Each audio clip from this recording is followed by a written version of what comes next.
को अपनी कमाई का कितना हिस्सा दान या पुण्य में लगाना चाहिए? 10%। 100 रुपया में 90 रुपया से अपने परिवार का पोषण करे और 10 रुपया से संत है, गौ सेवा है, अनाथ सेवा है, असहाय सेवा है, जहाँ कहीं ऐसा पशु पक्षी या जहाँ भी बने तो 10 रुपया खर्चा कर देना चाहिए। धर्म से कमाए हुए, पाप कर्म की कमाई का नहीं, धर्म से कमाए हुए धन का दशांश जो है वो धर्मार्थ खर्चा कर देना चाहिए, तो उसका पुण्य भी बनेगा, परलोक भी बनेगा, भगवत कृपा होगी, भजन बनने लगेगा उसका। जी। वासुदेव खराड़े जी पुणे से। श्री रंश प्रभु। राधे राधे महाराज जी। महाराज जी आपके चरणों में कोटि कोटि प्रणाम। गुरुदेव, मन कोई इच्छा या आसक्ति करता है तो उसे पुनर्जन्म लेना पड़ता है, पर आत्मा तो इच्छा से विहीन है, आत्मा किसी चीज से आसक्त नहीं होती। अगर आत्मा ने किसी चीज की इच्छा या आसक्ति नहीं की तो आत्मा का पुनर्जन्म क्यों महाराज जी? आत्मा को ही तो भ्रम हो गया, भ्रम तो आत्मा को ही है। आप हैं आत्मा, आप ही तो हैं आत्मा, लेकिन आपने अपने को शरीर मान रखा है कि नहीं? इसी भ्रम का तो दंड मिल रहा है, पुनर्जन्म, बार बार जन्म मरण हो रहा है। मन की इच्छा को आपने अपनी इच्छा मान ली, मन की इच्छा को मन की इच्छा में छोड़ो, आप दृष्टा बनो, विमुक्त हो जाओगे। मन की इच्छा को आप ये देखना है, मैंने देखा कहते हो कि नेत्रेंद्री ने देखा, आप क्या बोलोगे? आज मैंने देखा तो भोगो, फिर मैंने देखा तो उसका शुभ देखा या अशुभ देखा उसको भोगो। मैंने सुना, शुभ सुना या अशुभ सुना उसको भोगो। मैंने खाया, अच्छा खाया बुरा खाया उसको भोगो। मैंने भोगा तो अच्छा भोगा या बुरा भोगा उसको भोगो। भ्रम तो प्रभु मन आत्मा नहीं है ना? पर नहीं, मन नहीं, मन नहीं ना, मन की इच्छा है प्रभु, आत्मा की तो आत्मा ने मन में अपना तदात्म कर लिया, मन को अपना मान लिया है, मन की इच्छा को अपनी इच्छा मान लिया है। जो मन सलाह देता है वही बुद्धि निश्चय कर देती है, वही आत्मा मान लेता है। जीव एक रथी है, समझ रहे हो? शरीर एक रथ है, इंद्रियां इसके घोड़े हैं, मन इसकी लगाम है और बुद्धि इसका ड्राइवर सारथी है। अब रथी ऐसे बना बैठा है, अब सारथी मन की लगाम को ढीली कर दिया बुद्धि रूपी सारथी ने। अब इंद्रिय रूपी घोड़े मत वाले होकर विषयों की तरफ भाग रहे हैं और रथी कुछ कर ही नहीं रहा। अगर वो अपने स्वरूप में आ जाए और सारथी को डांट लगा दे तो सब बात बन जाए। अब सारथी रथी के अनुसार नहीं चल रहा, मन के अनुसार चल रहा है, इसीलिए हमारी दुर्गति हो गई। तो विषयों का चिंतन करने वाला मन और इंद्रियां बंधन युक्त आत्मा,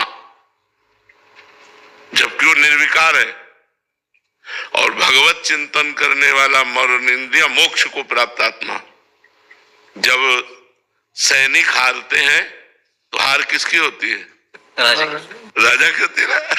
हाँ, और सैनिक जीतते हैं तो विजय किसकी होती है? राजा की होती है। तो ये सैनिक अगर गंदे आचरण करे तो बंधन में कौन आया?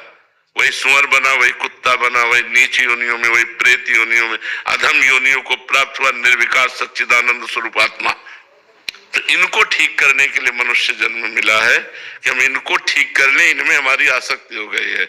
आज मेरा मन कहता है ये खाना है, ये खाना है, लेकिन आज मैंने ये खाया, कहता मन है और खाया मैंने, तो अहंकार विमूढ़ आत्मा करता हमित मन्यते, मैंने किया, मैंने खाया, करता और भोगता भाव, तुम मरो फिर भोगो। ये दुर्गति हो रही है अज्ञान के कारण। यद्यप निर्लेप निर्विकार अचा आप्त काम आत्मा है, लेकिन वो मन में तदात्म कर लिया। मन इंद्रियों में, इंद्रियां भोगों में, दुर्गति हो गई। इसीलिए तो शास्त्र स्वाध्याय सत्संग के द्वारा हम ज्ञान अर्जन करते हैं और गलत आचरणों से अपने मन इंद्रियों को बचाते हैं और भगवान के चिंतन में लगाते हैं, हम मुक्त होते चले जाते हैं। जिन जिन विषयों का त्याग होता गया उससे मुक्त हो गए, सर्व विषय त्यागी मोक्ष को प्राप्त हो गया। क्योंकि आत्मा मोक्ष स्वरूप ही है, उसे कभी बंधन प्राप्त हुआ ही नहीं, पर उसने भ्रम से अपने को बंधन में मान लिया। अब ये भ्रम जब तक, जैसे शरीर तुम नहीं हो, शरीर एक ढांचा है पांच भौतिक, लेकिन पूरा तदात्म है कि नहीं? मैं शरीर हूं। अब इस शरीर के द्वारा जो भी कर्म बनेंगे वो आत्मा को बंधन में डाल देंगे। यही आत्मा नाली का कीड़ा बन जाता है जाकर, यही देवता बन जाता है, यही भगवत स्वरूप हो जाता है। जैसे कर्म होते हैं वैसे भोगना पड़ा, और अगर इसके कर्ता और भोक्ता भाव खत्म हो जाए तो मोक्ष को प्राप्त हो जाएगा। इसीलिए साधना की जाती है। समझ में आया आपको बात? शेखर जी सहारनपुर से। राधे राधे महाराज जी। गुरुदेव भगवान श्री जी ने हमें जितनी संपत्ति, यश, मान, सम्मान दिया है, हमें उसमें सबर संतुष्टि क्यों नहीं हो पा रही? और ज्यादा कभी नहीं होगी, एकत्रित करने की इससे कभी नहीं होगी, कभी नहीं होगी, क्योंकि इसका नाम माया है। माया जो कभी तृप्त ना हो, चाहे जितना भोग लो। जैसे एक पुरुष पूरे विश्व की समस्त स्त्रियों से समस्त जो धान्य और समस्त बैंक बैलेंस का स्वामी हो जाए तो भी उसे तृप्ति नहीं होगी। संतुष्टि कब आएगी जीवन में? भगवान के चरणों में जब हमारा चित्त, तो देखो केवट कह रहा है, जब भगवान के चरण पखाड़ रहा है तो कह रहा है, अब कछु नाथ ना चाहिए मोरे, दीन दयाल अनुग्रह तोरे, बहुत काल में कीन मंजूरी, आज दीन विधि भल सब बहुत काल से न जाने क्या क्या कर्म किए, आज विधान बन गया कि आपके चरण मिल गए, अब मुझे कुछ नहीं चाहिए। जब तक भगवान के चरण न मिलेंगे तब तक शांति नहीं। देखो हम कई बार कहते हैं कि अगर एक अप्सरा उतर आवे स्वर्ग की तो ऋषि मुनियों के मन चंचल हो जाते हैं। जिन्होंने अपने मन को अधीन कर लिया है उनके मन चंचल हो जाते हैं। उनका स्वामी है देवराज इंद्र, स्वामी है समस्त अप्सराओं का, लेकिन उसका मन अप्सराओं से भी अतृप्त रहा और गौतम ऋषि की पत्नी अहिल्या से गलत आचरण किया जाके। इससे क्या समझ में आता है कि कभी भूख की पूर्ति भोगों की हो ही नहीं सकती, चाहे जहां चाहे जो। अगर तृप्ति हुई है तो भगवान के चरणों का आश्रय लेने से हुई। भगवान नाम जप करते करते जब तो हृदय से आ जाता है, अब कछु नाथ न चाहे, नहीं नहीं, ये सब झूठा है, ये सब झूठा है। देखो आप लोग तो गृहस्थ में हर भोग भोगे हुए हैं, क्या आपका मन उन भोगों के लिए लालायित नहीं है? क्या मन ऐसा कहता कि बस अब तृप्त हो गया? नहीं, फिर वही नई चाह, फिर वही नए ढंग से भोगने की चाह, फिर नए शरीर को भोगने की चाह, नए भोगों को भोगने, ये है। और ये आज से थोड़ी चल रही, जब से सृष्टि हुई तब से हमारी चल रही, तो आज तक पूर्ति नहीं हुई, इस जन्म में भी पूर्ति नहीं होगी। इसलिए सावधान हो जाओ, गलत आचरणों को छोड़ो, धर्म पूर्वक विषय भोगो और नाम जप करो। धर्म पूर्वक चलोगे तो विषयों से वैराग्य हो जाएगा, और अधर्मिक विषय भोगोगे तो उसमें राग हो जाएगा और दुर्गति हो जाएगी। जैसे आप एक नियम ले लो कि हम अपने धर्म की कमाई से ही उदर पोषण करेंगे, अपनी पत्नी से ही केवल अनुराग रखेंगे, कभी कोई पाप नहीं करेंगे, तो आपका मन भगवान की तरफ चलने लगेगा, भोगों से हटने लगेगा। और जब आप इधर उधर दृष्टि डाल के गलत आचरण, तो मन आपको फंसा देगा। अधर्माचरण, पापाचरण ये मन को फंसाने के लिए है। मन फंसा जहां भोगों में तो दुर्गति हमारी पक्की, और मन भगवान में फंसा सदगति हमारी पक्की। मनुष्य जन्म मिला है मन को भगवान में फंसाने के लिए। भोगों में तो बहुत योनियां हो गई, बहुत जन्म हो गए, तो तृप्ति कभी हो ही नहीं सकती, चाहे जितना हो। तृप्ति तो तभी हो सकती जब भगवान के चरण मिले, भगवान का नाम जप करो। तो जैसे केवट नहीं, अति आनंद उमगी अनुरागा, आनंद ही नहीं अति आनंद, आंसू बह रहे, बस कर तृप्त हो गया, अब कुछ नहीं चाहिए, तृप्त हो गया। ये भगवान से मिलने पर होगा, नहीं संसार के मिलने से नहीं हो सकता। नहीं किसी से भी पूछ लो, कभी तृप्ति नहीं है, कभी तृप्ति नहीं, कि बस ऐसा कभी नहीं हो सकता। आपकी मांग 1 लाख रुपया है तो उनकी 1 अरब रुपए की मांग है, उनकी 1 खरब रुपए की मांग है, वो बड़े भिखारी हैं।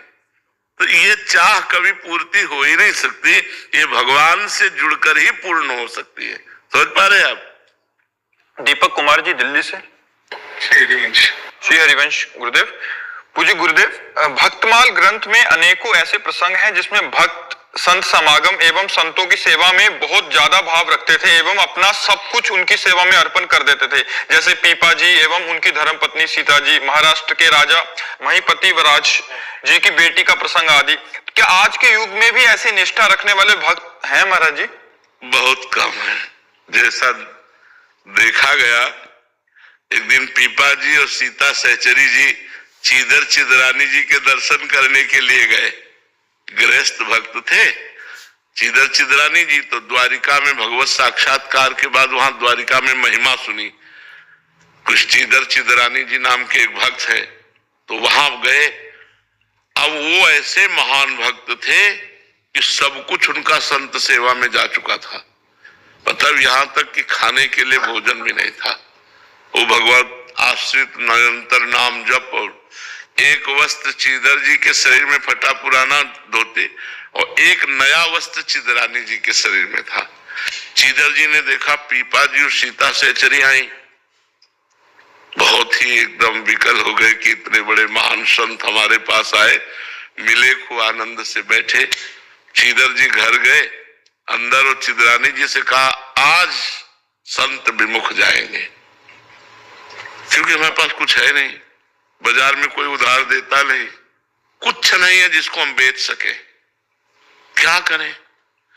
तो चिदरानी जी ने कहा आप शोक मत करो, ये हमारा नया वस्त्र है, कुछ बिकी जाएगा टका 2 टका का, तो इससे चावल और दाल खरीद लाना, जो भी मिले भोग तो लगा देंगे।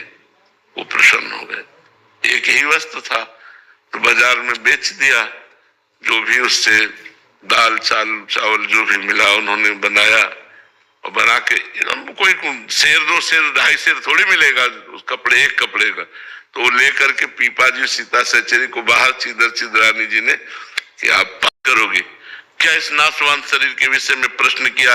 नंगा ही पैदा होगा, अगर नंगा ही मर जाए तो क्या फर्क पड़ता है।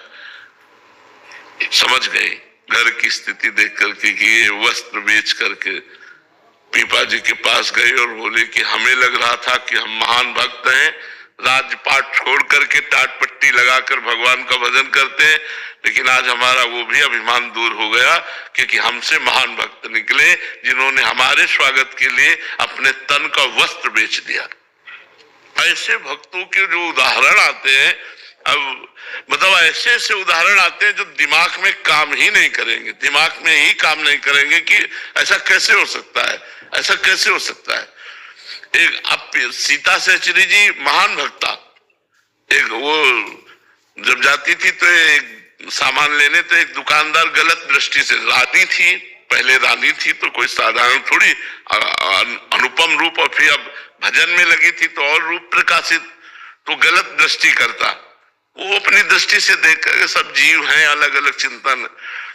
एक दिन पीपा जी कहीं गए हुए थे और संत मंडली आ गई और कुछ था नहीं पवाने के लिए। सीता सहचरी जी ने सोचा आप क्या करें, तो उनको याद आया कि वो जो बनिया था वो गलत दृष्टि से देखता था। गई उसके पास और कहा आप हमारे तरफ आकर्षण की दृष्टि से देखते थे, आपका गलत विचार हमें लगा। तो पहले तो घबराया, तो कहा नहीं मैं इसलिए पूछ रही हूँ कि अगर हमारे पास संत आए हैं और आप संतों के लिए भोजन की व्यवस्था कर देंगे तो आपकी जो इच्छा होगी वो मैं राजी हो जाऊंगी। अब तो वो घी चीनी सब सामान दे दिया, गई पकवान बनाया और अच्छे से संतों को पवाया। जब संत पा चुके तो उस समय पीपा जी आ गए। पीपा जी ने सीता सहचरी से पूछा हमारे पास तो कुछ था नहीं, संतों को क्या पवाया, तो उनका अपने को बेचकर। पीपा जी के आंसू आ गए। उन्होंने कहा धन्य है जो तुम्हारी जैसी हमको मित्र मिली, पत्नी मिली, अब बैठो हमारे कांधे पे, मैं तुम्हें ले चलूंगा उसके पास। और उसकी दुकान के पास गए, उतर गए और कहा जाओ। जो ही वो गई तो चरणों में लौट गया और कान पकड़ा और कहा गलती पड़ी, कभी हम ऐसी गलती दृष्टि से आपकी तरफ ने, आप जैसे मतलब उसको ज्ञान हो गया, क्योंकि उसका अन्न संतों के पेट में गया ना, तो उसकी बुद्धि पवित्र हो गई। वो चरणों में गिरा और कहा माता आप कभी ऐसी भाव। ऐसे ऐसे चरित्र आते हैं भक्तों की, मतलब होश उड़ जाए। वो भक्तों को जितना प्यार किया संतों ने उतना भगवान को भी नहीं किया। एक बार एक भक्त के घर में ठाकुर जी विराजमान थे, धीरे धीरे वो सब संत सेवा में लगता गया, संत जन आते गए जहां श्रद्धा देखते। तो कल के लिए कुछ नहीं था, तो भक्त ने ठाकुर जी से कहा, अष्ट धातु के थे, कहा कल अगर संत आ गए, व्यवस्था नहीं हुई तो हम आपको बाजार में बेच आएंगे, ध्यान रखना। संत भूखे नहीं जाएंगे, या तो आप व्यवस्था करो, लेकिन कल हम आपको बाजार में बेच आएंगे, ठाकुर जी से कहा। मतलब ठाकुर जी से भी बढ़कर संतों को प्यार, मोते अधिक संत कर लेखा। कलयुग है, मुझे लगता होंगे, भगवान की सृष्टि है, पर ऐसे मतलब ऐसे बिरला ही कोई होगा, नहीं तो बहुत कठिन है, बहुत कठिन है। जो भक्तमाल में, जो रसिक अनन्यमाल में भक्तों के चरित्र में आता है, ऐसा कोई बिरला ही होगा जो संतों से ऐसा प्यार करे। नहीं तो, और जो संतों से प्यार कर ले गया वो भगवान को अधीन कर लेगा, वो भगवान को अधीन, क्योंकि भगवान के ही भाव से तो संतों से प्यार किया जाता है। तो संत भगवान की कृपा से मिलते हैं, अगर उनकी सेवा बन जाए तो भगवान की सेवा साक्षात बन गई।